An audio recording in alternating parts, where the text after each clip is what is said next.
Assalamualaikum warahmatullahi wabarakatuh. Bagaimana kabarnya teman-teman?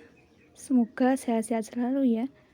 Di sini saya Alfia Lailatul Hasanah dari BSA 5A akan menjelaskan tentang teori pembelajaran dalam psikologi.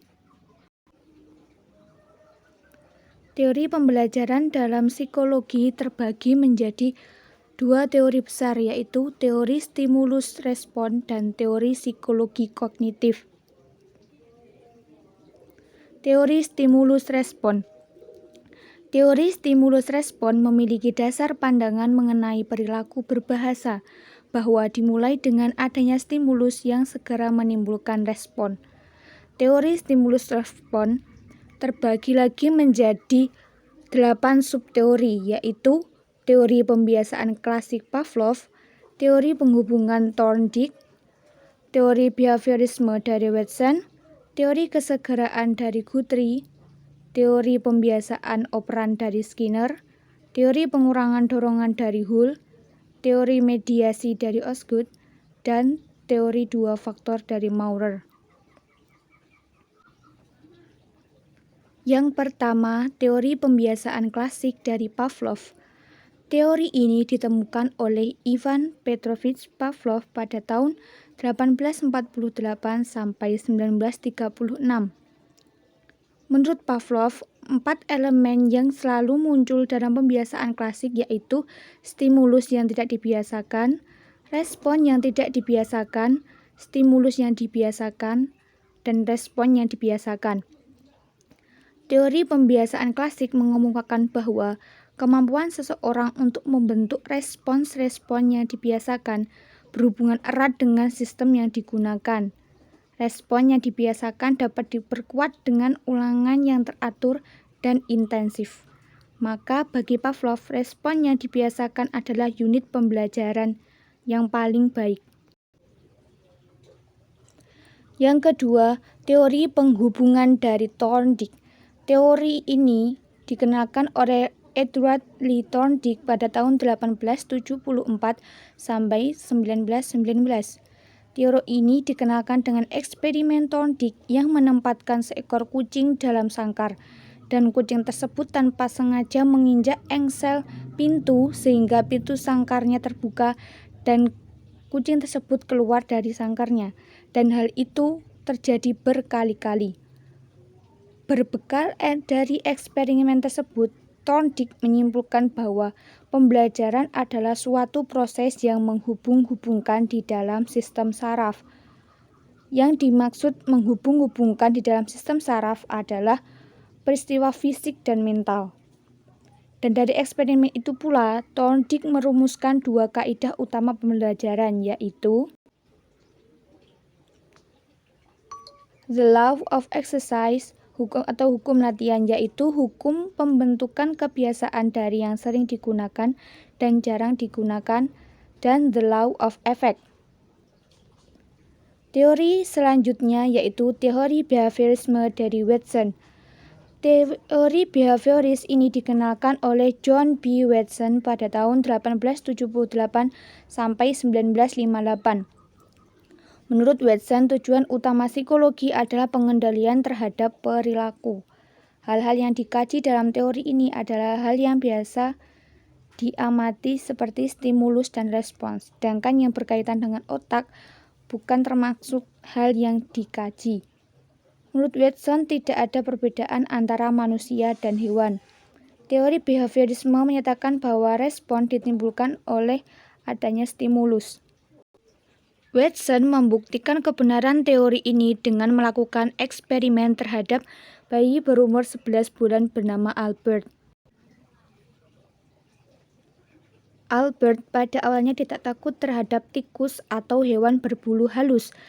Selanjutnya, Watson memulai pembiasaan dengan memukul besi dengan palu ketika Albert memegang tikus atau kelinci.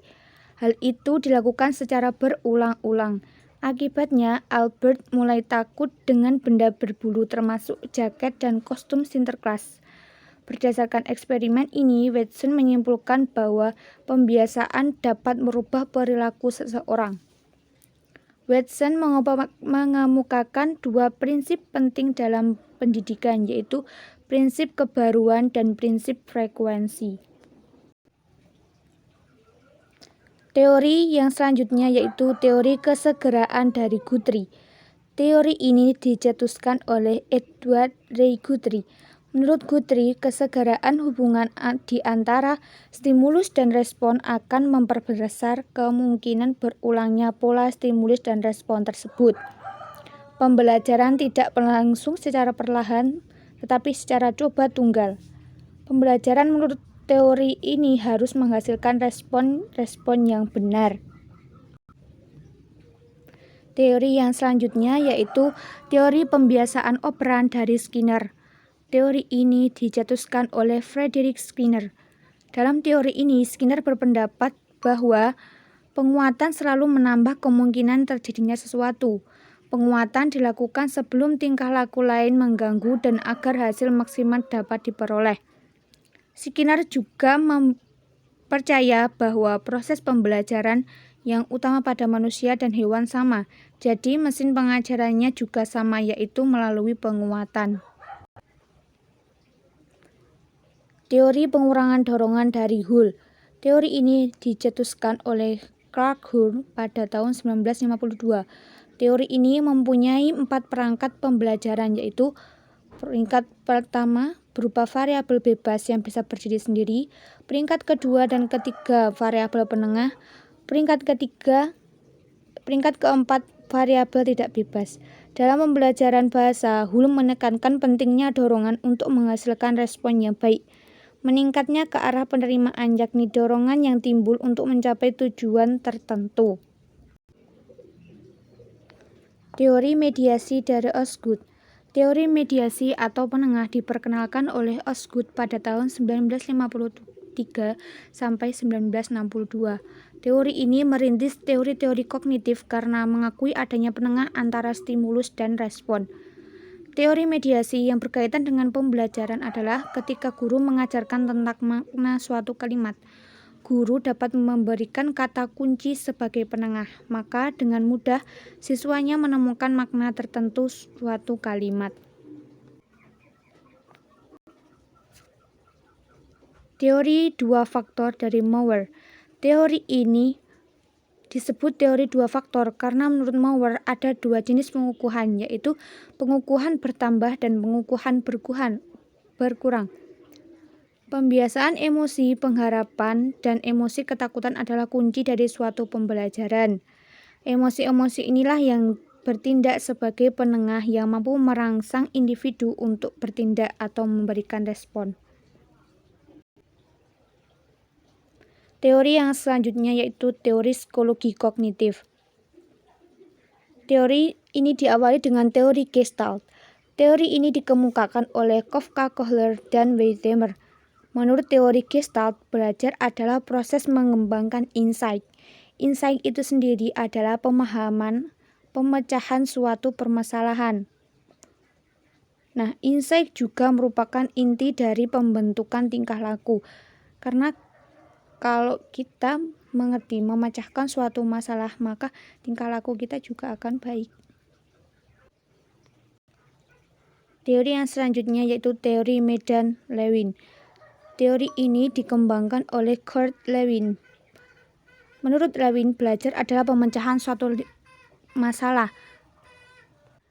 Proses pemecahan masalah menurut Lewin terbagi menjadi dua, yaitu yang pertama dengan belajar.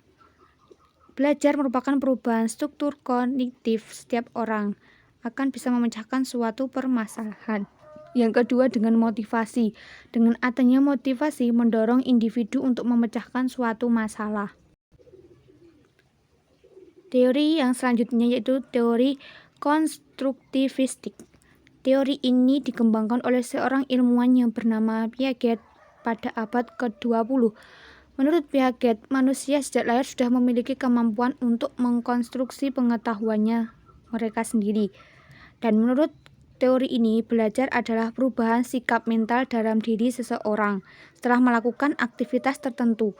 Dengan kata lain, perubahan yang terjadi adalah berupa pemahaman mengenai yang dilihat dan didengar, sehingga terjadi perubahan sikap dan tingkah laku dari apa yang diterima sebelumnya.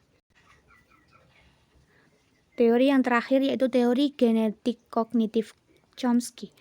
Teori ini dikemukakan oleh Avram Noam Chomsky. Menurut Chomsky, pemerolehan bahasa pertama itu didasarkan pada faktor genetik yang telah dibawa sejak lahir. Dan pemerolehan bahasa kedua pada seorang anak tergantung pada tingkat kecerdasannya. Sekian presentasi dari saya. Apabila ada kurangnya, saya mohon maaf. Saya akhiri. Wassalamualaikum warahmatullahi wabarakatuh.